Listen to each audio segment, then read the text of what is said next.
Hi, my name's Hayley Quinn. I'm a sex, dating and relationships advice expert with onlinedating.org. Now today what I'm going to be talking about is how you go about re-establishing contact with an ex-girlfriend or boyfriend. Now the first thing I'm going to advise is maybe not to pick up the phone to them. I would say dropping a text or writing a short Facebook message is probably a better solution. A phone call can seem like a bolt from the blue and they might not pick up, whilst using a Facebook message or a text, it gives you a bit of a chance to explain your motivations. My second tip would be to create plausible deniability while you got back in touch. Plausible deniability basically means why now? Why now that you've got back in touch? Give a reason.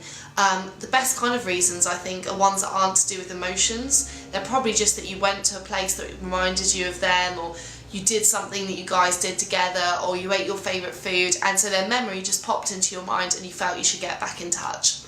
The third thing I'd suggest is keep your message quite short. Too long a message will suggest too much investment emotionally on your part. You want it to seem kind of quite cool, quite off the cuff, so it doesn't put too much pressure on them to respond.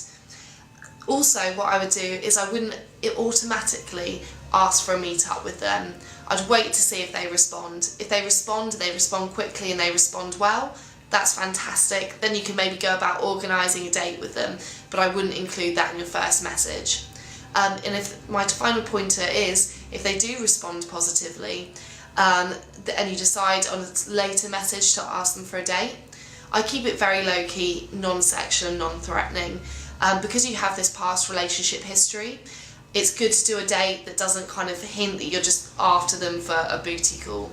The best ones of these will probably be going for dessert, grabbing some lunch, getting a coffee, something that's relatively low-key. This is going to make it so much easier for them to commit to going on a date with you. They'll feel less threatened, less pressurised, and so therefore much more likely to turn up, which is what you want. Also keep all your communication with your exes on a really positive and happy note. You want it to feel like you're inviting them back into your life because it's a really positive time, not because you're reaching out to them because maybe you're feeling a bit lonely, even if that is your true motivation. So just to recap, if you're going about re-establishing contact with an ex, my pointers are: use text or Facebook or an email. Gives you a chance to express yourself properly and seems less abrupt than a phone call. Use plausible deniability. Say the reason, what jogged your memory, what made you get back in touch with them. Keep your message low investment. Don't ask them automatically out on a date, and don't write too much. Keep the tone of your message really positive and really upbeat. And if they respond and they seem keen and happy to be in your life again, the first meet up, make it a non-sexual one. Make it something that's easy for them to commit to, just like grabbing a coffee. Okay, I really hope that helped. Those are my tips for re-establishing contact with an ex if it's been a little while since you've got back in touch. I really hope that's helpful to you, and I'll send you another video very shortly. My name's Hayley Quinn and this has been an advice video for onlinedating.org.